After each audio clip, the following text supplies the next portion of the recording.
Electrons occupying the energy shells in an atom take the form of a cloud surrounding the much smaller nucleus. Since only 2 electrons can fit into each of the energy shells, it is interesting to look at the characteristics of these different shells or energy states.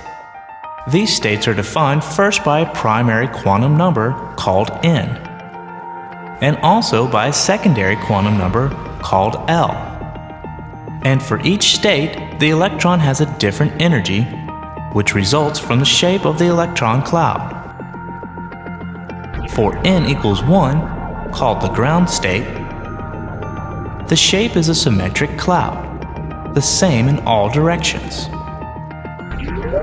For n equals 2, the shape can take 2 forms depending on the value of L. Although both shapes have the same energy, one shape is a double spherical cloud, one sphere inside the other, while the other shape for n equals 2 is in the shape of a dumbbell. For other values of n and L, the shapes can be pretty strange, like this torus plus dumbbell shape. An electron in the lowest energy shell in an atom can be struck by and absorb the energy of a photon, giving it enough energy to jump to the next energy shell. And the reverse process allows the electron to jump back down into the lowest energy shell and emit a photon. The color of the photon depends on the energy difference between the 2 shells. This explains the spectral lines that identify an element. Since white light contains all the colors in the spectrum, when we shine white light on a sample of an element under the right conditions, the atoms absorb all the photons that allow their electrons to jump to other energy shells. So, the absorption spectrum is all the colors in white light minus those that match the difference in energy shells within the atom.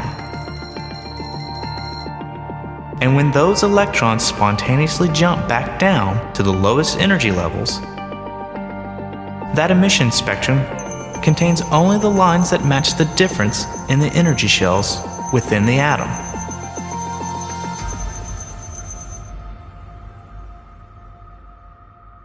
Here is a piece of spectra from hydrogen. The primary quantum number n is shown on the right alongside the line representing that energy level. When an electron jumps from the n equals 3 shell to the n equals 2 shell, red light is emitted. When an electron jumps from the n equals 4 shell to the n equals 2 shell, aqua light is emitted. When an electron jumps from the n equals 5 shell to the n equals 2 shell, blue light is emitted. When an electron jumps from the n equals 6 shell to the n equals 2 shell, violet light is emitted. When an electron jumps from the n equals 7 shell to the n equals 2 shell, ultraviolet light is emitted. No jumps to n equals 1 are shown because they are all in the deep ultraviolet.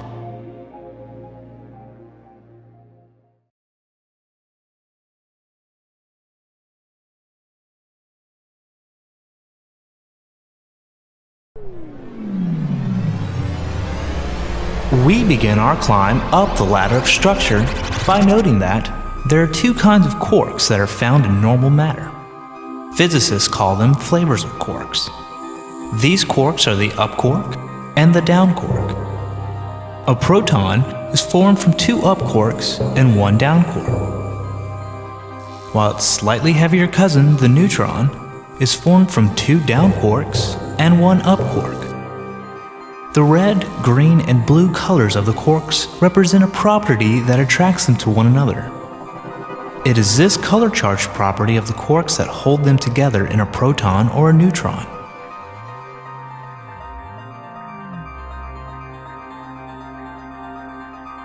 These protons and neutrons can then combine to form the nucleus of each element in the periodic table. One proton in the nucleus makes hydrogen.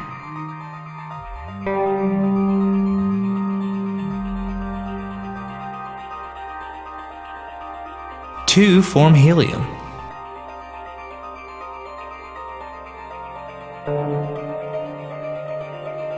6 carbon. 8 oxygen. 79 is gold. And 92 uranium. Neutrons help hold the protons together.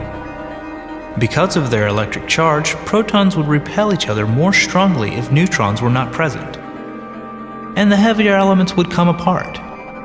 There are approximately as many neutrons in each element as there are protons.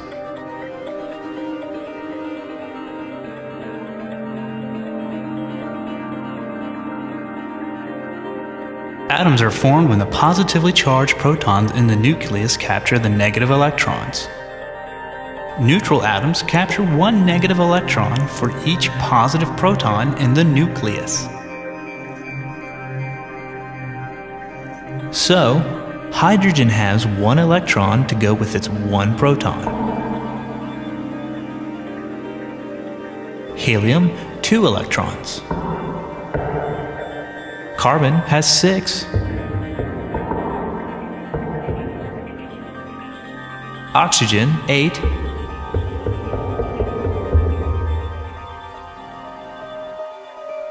Gold has 79. And uranium, 92. There are nearly 90 stable elements. The largest of them contain close to 800 fundamental particles joined in a complex but stable structure. But electrons cannot just gather around in a crowd. The strange, wonderful world of the tiny has some quantum idiosyncrasies. Electrons arrange themselves in shells inside an atom like the layers of an onion. And only 2 electrons can fit per layer. So the more electrons an atom has, the further away from the nucleus the outer shells must be. And that means these electrons are more loosely held. It is this difference in how tightly electrons are held in each different kind of atom that determines the chemical properties of the element. This accounts for the ability of metals to conduct electricity, the aloofness of noble gases, and the formation of molecules. It turns out that protons in 2 or more different nuclei can sometimes capture and fight over the same electron. And when that happens, atoms of different elements are joined together to form molecules. This oxygen atom is sharing 2 of its electrons with 2 hydrogen atoms. This is how a water molecule is formed.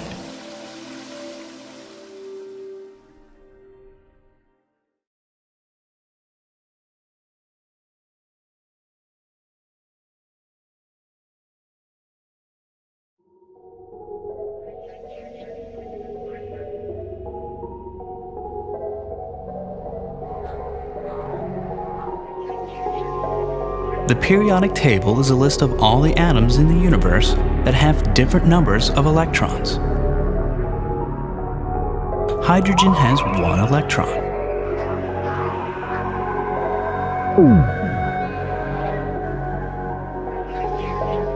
Helium has 2.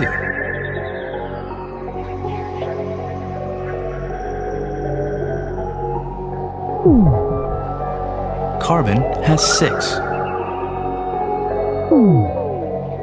Oxygen, 8.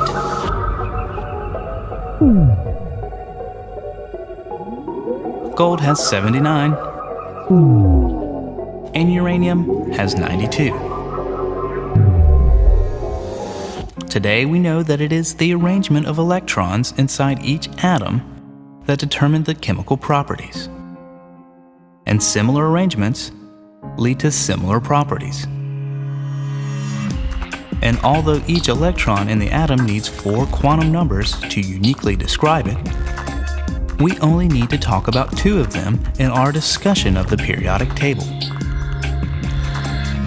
The quantum number n determines the gross energy of the electron in each orbital, with some adjustments for the other numbers. and the quantum number L determines the shape of the orbital. All of the elements in the table are arranged into groups based on different values of L.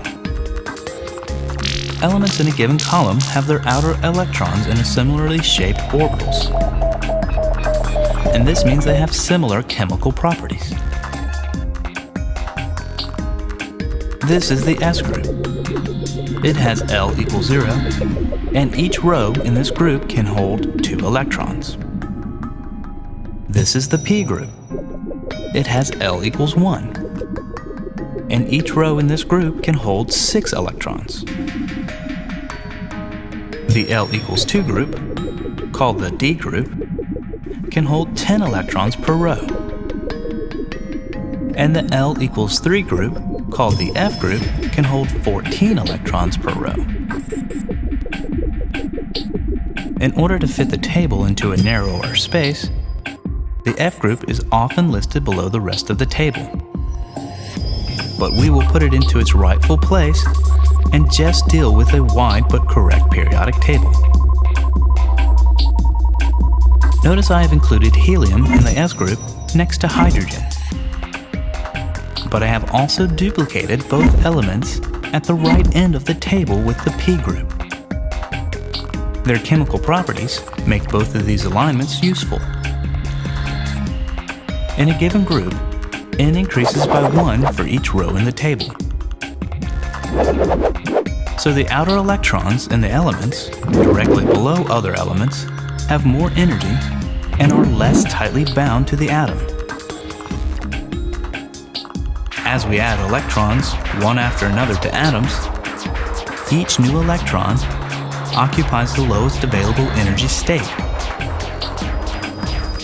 And so it is the energy levels of the electrons' orbitals that determine where the different L groups fit into the table.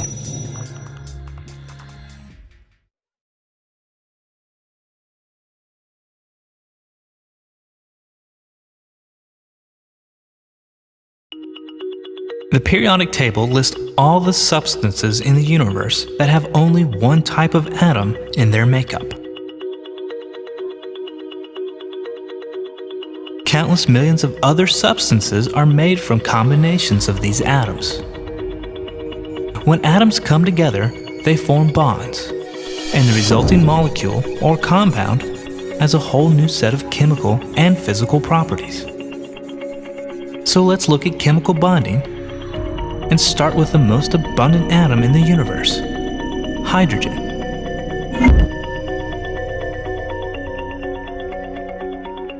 The element hydrogen has 1 proton and 1 electron, making it quite simple. The proton is positively charged in the center of the atom, and the electron is negatively charged and occupies a larger space outside the nucleus in the form of an electron cloud. This electron cloud surrounding hydrogen is often called an orbital. It is basically all the places where an electron has a chance to be found. Now let's bring another hydrogen atom into the picture. As we slowly start moving them closer to one another, we will show their combined energy on this graph. For a while, nothing changes. And then as they get close enough together, their energy starts to drop and eventually hits a minimum.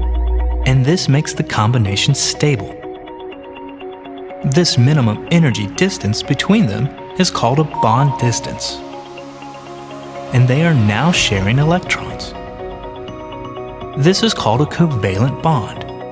And instead of having 2 individual hydrogen atoms, we now have an H2 molecule.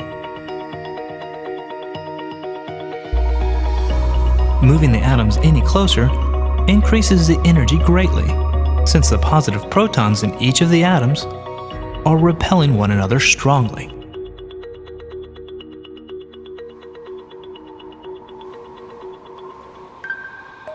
Covalent bonds come in different lengths and strengths depending on the atoms involved. These bonds are often shown as posts, lines, or dots between atoms. But of course, these are simply representations of places where electrons spend their time between atoms. In a covalent bond, electrons are shared, but they aren't necessarily shared equally. Let's take one of the hydrogen atoms and replace it with a fluorine atom. Watch what happens to the electrons throughout the atom. Fluorine, by its very nature, has a stronger pull on electrons in this molecule than does hydrogen. Fluorine shares electrons, but not equally. Instead, it pulls electrons closer to itself than to hydrogen. This is called a polar covalent bond. Each element in the periodic table has a tendency to pull electrons towards itself in a bond. This property is called electronegativity. When you alter the periodic table to show electronegativity, it looks a little different. Notice that elements on the left-hand side of the table, metals, have very low electronegativity values. They don't pull electrons towards themselves at all. As a matter of fact, they willingly give them up entirely. Table salt, as we know, is made up of sodium and chlorine, and so it is called sodium chloride. In forming table salt, the sodium atom gives up an electron and becomes positively charged. The chlorine atom picks up the electron since it is more electronegative and becomes more negatively charged. Now a very old saying takes over. Opposites attract. So here, the atoms are drawn towards one another by their positive and negative charges. If there are enough atoms, we can eventually wind up with something as big as a single salt grain.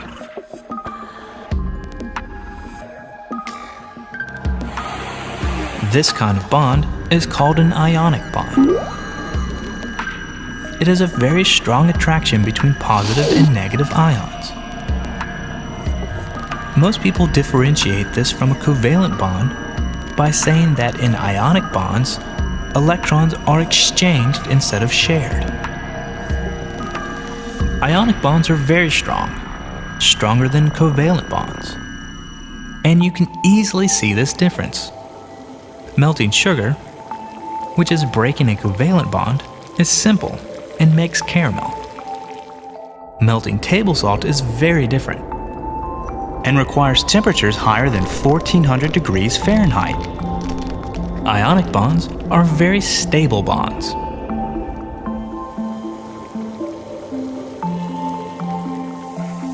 Very important, and much weaker than ionic or covalent, is a hydrogen bond. When hydrogen atoms connect to a small, strongly electronegative atom like fluorine, oxygen, or nitrogen, the resulting molecule pulls the electrons so strongly to the larger atom that the hydrogen nucleus, its one proton, is essentially exposed on one side. So it will bond to the negative side of any similar polar molecules. This bond is called hydrogen bond.